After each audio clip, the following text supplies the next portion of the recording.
Para defender al medio ambiente se hace la Conferencia de las Naciones Unidas sobre el Cambio Climático en Brasil, conocido como la COP30. Y para que los ambientalistas lleguen allí, se hace una carretera. ¿Y cómo se hace la carretera? Destruyendo la selva.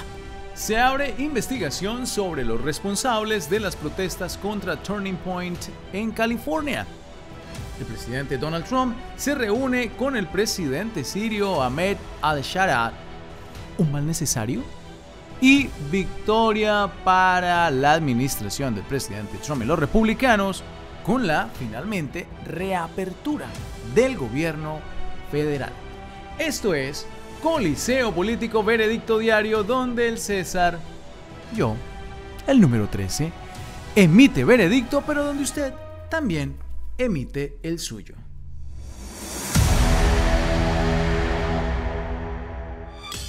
Para hablar del medio ambiente, ¿hay que dañar el medio ambiente? Veamos la nota. Para que llegaran más cómodos los ambientalistas que van a discutir cómo salvar a la Amazonía en la COP30, el gobierno de Pará construyó una carretera que corta la selva y afecta a los ecosistemas vecinos a la sede de la cumbre ambiental. La cumbre climática número 30 se realizará en Belén, capital del estado de Pará, en Brasil, en el corazón del Amazonas, ecosistema clave para contrarrestar el cambio climático. Al tiempo del inicio de la COP30, se tiene previsto que se inaugure la avenida Liberdade, una autopista de 13 kilómetros que devastó la Amazonía brasilera. La carretera mencionada para poder realizar la cumbre es un ejemplo más del impacto de estas cumbres en el propio medio ambiente. De acuerdo con el estudio de impacto ambiental del gobierno de Pará, la avenida atraviesa el Parque Estatal de Utinga y el Área de Protección Ambiental Metropolitana de Belén. En las imágenes satelitales de Google es posible ver cómo en menos de un año las obras retiraron vegetación clave para la conservación. Qué irónico. Esto parece una comedia, ¿no le parece a usted? Ir a hablar del medio ambiente, cambio climático, pero para poder llegar a la selva de la Amazonía, para hablar de este tema, pues rompamos la selva para poder que los reyes lleguen allí en sus aviones privados, por cierto, ¿no? Todos vuelan en avión privado, o la mayoría vuelan en avión privado, generando también, pues, más contaminación al medio ambiente, lo mismo que critican. Pero también, si usted estuvo pendiente de esa noticia, y si no, no tiene que estarlo, porque para eso está Coliseo Político Veredicto Diario, para hacer el resumen. Allí se habló de todo, muchas cosas no relacionadas con el medio ambiente, porque al final del día, todas estas personas que usan la plataforma del medio ambiente como causa noble de defender la vida, pues en realidad la usan para vender su agenda política de izquierda extrema. Esa es la verdad, esa es la realidad. El cambio climático solamente les ha servido como una especie de superioridad moral, ¿no? Yo soy bueno, por ende, todo lo que yo diga y haga tiene validez. Lo que no le cuentan a la gente, lo que no le dicen a la gente, pero que se da uno cuenta, porque gracias a Dios tenemos redes sociales hoy en día, es que le clavan un cuchillo a la selva del Amazonas, ¿no? La que dicen defender, pues para que los señores puedan llegar. ¿A usted no le parece que si realmente les importara el cambio climático, la selva de la Amazonía, pues se hubieran reunido por Zoom, ¿no? O por alguna de estas plataformas digitales? No tienen que viajar, no tienen que montarse en aviones y mucho menos tienen que romper la selva del Amazonas, donde viven los indígenas que también dicen defender. La ironía y las inconsistencias de lo absurdo de la agenda de la izquierda. Por eso, en Coliseo Político Veredicto Diario, nuestro veredicto el día de hoy, sin duda, claro que usted tiene que dejar el suyo, es pues a los leones, con todos los que han arrasado con los bellos árboles, con la naturaleza, para precisamente presentarse como los salvadores del medio ambiente, cuando la realidad es otra. Es simplemente vender una agenda política cobijada, vestida de ayuda al medio ambiente, de benevolencia, cuando no es así. a los leones.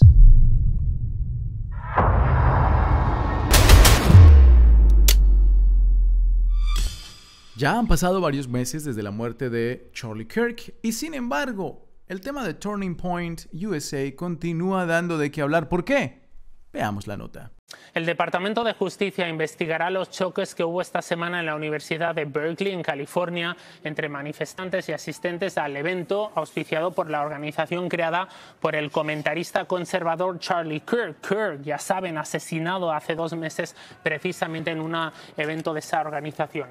El departamento cree que las autoridades de la universidad dejaron actuar, dicen, de manera impune a los manifestantes que en algunos casos se enfrentaron a golpes con participantes en el evento de este grupo conservador. ¿Hasta qué punto van a llegar los radicales que dicen abogar por la primera enmienda de los Estados Unidos, que es la libertad de expresión, pero que esa primera enmienda pareciera que no cobija a los que representan la ideología o filosofías conservadoras? Charlie Kirk, tristemente asesinado, lo único que quería era tener un debate. Debates públicos. Si a la gente no le parece o no le parecía los puntos de vista del señor, tenía la oportunidad de debatirlo con otros argumentos. Pero lo que ha sucedido en California no es un debate. Es simple y llanamente un grupo de gente que prefiere silenciar las voces que les incomodan. Y a mí me parece increíblemente peligroso que no en el Coliseo Político, Veredicto Diario, hagamos esta denuncia y hagamos eco de esa noticia.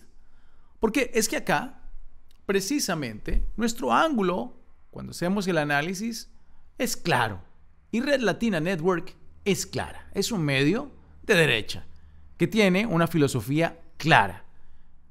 Y estamos cobijados por la primera enmienda de los Estados Unidos, al igual que muchos otros comentaristas, analistas, que defienden otra filosofía y punto de vista. Sin embargo, el querer silenciar las voces que disienten de uno, eso va en contra precisamente de esa primera enmienda. Por eso, la situación, lo que está pasando y lo que pasó en California, pero eso no es inherente a California.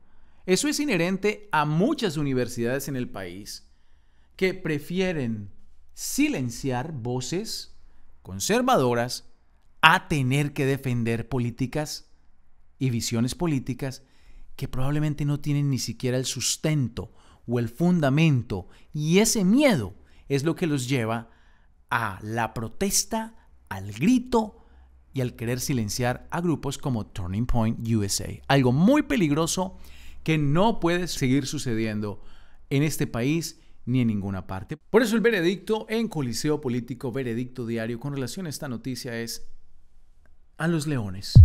Pero a los leones, a todos los que han querido silenciar a Turning Point USA, que presenta una visión del país donde millones comulgan con ese punto de vista también. Que se cumpla.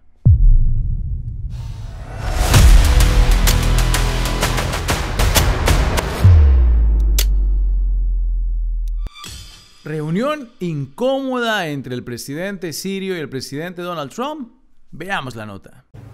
Y este hombre es el presidente sirio, Ahmed al-Shara, jugando al baloncesto con altos cargos del ejército estadounidense en Washington, un partido improvisado antes del encuentro que ha mantenido con Donald Trump en la Casa Blanca.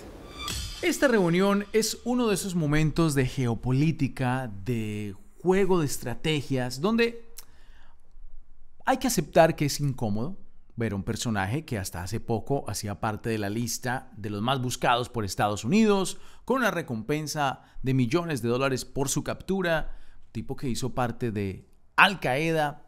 Es cierto, hay que reconocer eso y hay que reconocer también el sentimiento de muchas personas con relación a esa situación particular y verlo en la Casa Blanca. Pero también hay que entender que esta administración está tratando de mitigar daños más grandes en el largo plazo.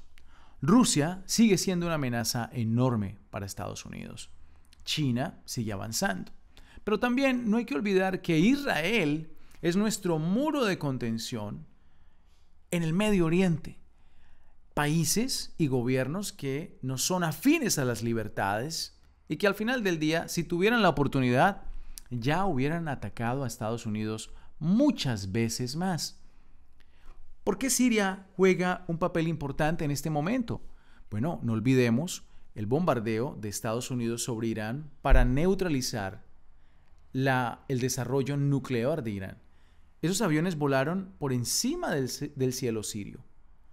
Un vuelo que probablemente hubiera sido improbable, difícil de ejecutar, si este señor no hubiera estado en su posición de poder ahora mismo en Siria. Me parece que lo que juega Estados Unidos es a tener una Siria neutralizada que no sea un camino para Irán, que por mucho tiempo lo fue, que alimentaba a Hamas, que alimentaba a Hezbollah y que al final del día terminaba siendo un puente para atacar a Israel, que reitero, es nuestro muro de contención de lo que es nuestra civilización occidental.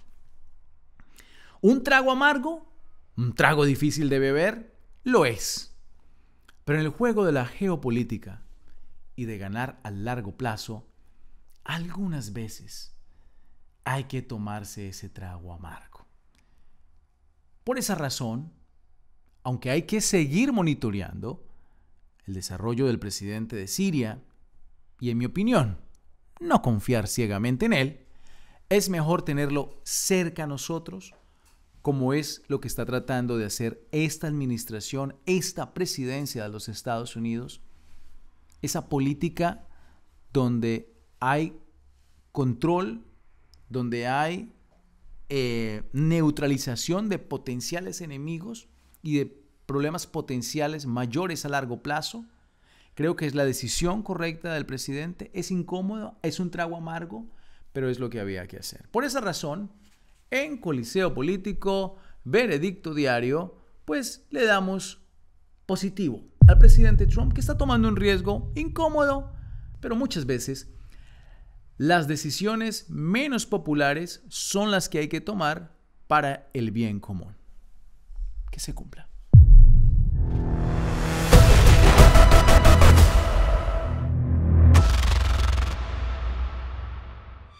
Más de 40 días del cierre del gobierno y ¿quién ganó? ¿Quién parpadeó al final? Veamos la nota. Aquí estamos nuevamente con toda la información en 26 News y vamos a seguir hablando del presidente de Estados Unidos, de Donald Trump, pero en este caso por lo que fue la reapertura del gobierno, el levantamiento del shutdown, este cierre de gobierno que fueron más de 40 días, el más largo en la historia de Estados Unidos, y que ahora con la reapertura del gobierno, Donald Trump lo celebró como una gran victoria política.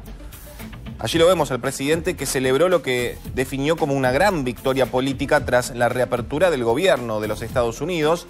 Y el presidente felicitó al líder de la Cámara de Representantes, a Mike Johnson, y a su equipo por lograr un acuerdo que desbloquea el funcionamiento federal. Trump afirmó que el país nunca debió haber estado cerrado y aprovechó el momento para reforzar su narrativa del liderazgo y de eficacia de cara a un posible regreso a la Casa Blanca. Se acabó el secuestro. Sí, señores, porque eso es lo que estaba sucediendo acá. Un secuestro por parte del ala demócrata. ¿Por qué? Porque argumentaban en la televisión y en muchos medios que en realidad lo único que querían era que se reabriera el gobierno. Esto lo decían los demócratas. Que se reabra el gobierno, que la gente está sufriendo. Pero los únicos que votaban en contra de la resolución continua constantemente en el Senado y, por cierto, en la Cámara de Representantes, antes de que ese proyecto de ley fuera al Senado, fueron los demócratas.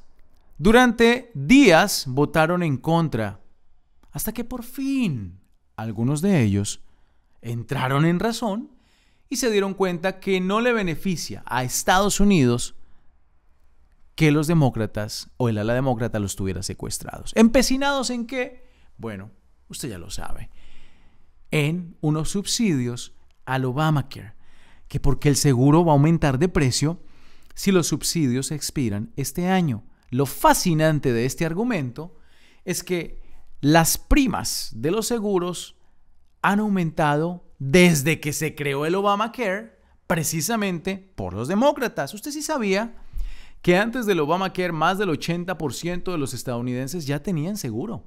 y que muchos pagaban entre 100, 150, 200 dólares. ¿Por qué? Bueno, porque tenían en su seguro lo que realmente necesitaban. Cuando sale el Obamacare obligó a la gente a comprar seguros con una cantidad de programas y cosas que ni necesitaban y que muchos tal vez nunca iban a usar, forzando a que esas primas de la gente que antes pagaba 150, 200 dólares se subieran exponencialmente. Mucha gente, o la gran mayoría, empezó, es más, el 80% de los asegurados en el país vieron aumentar sus primas. Algunos empezaron a pagar 900 dólares, 700 dólares, 1000 dólares. ¿Por qué? Porque esos seguros requerían unas cantidades enormes de programas que no eran necesarios. En conclusión, tenían secuestrado al gobierno federal, empecinados en unos subsidios que son lo único que puede mantener vivo una ley que ha sido un fracaso desde el comienzo, como es el Obamacare. Por fortuna, esta administración ha tenido la templanza de poder decirle no. Y hoy han tenido que ceder los demócratas y está abierto el gobierno. De nuevo. Espero que esto sirva como ejemplo y lección que muchas veces secuestrar al gobierno federal no es el mejor camino para poner una política pública que no beneficia y que ha generado más deuda en el país de lo que podría ser el beneficio a largo plazo. Por esa razón, a los leones con todos los que querían al gobierno federal cerrado. Que se cumpla.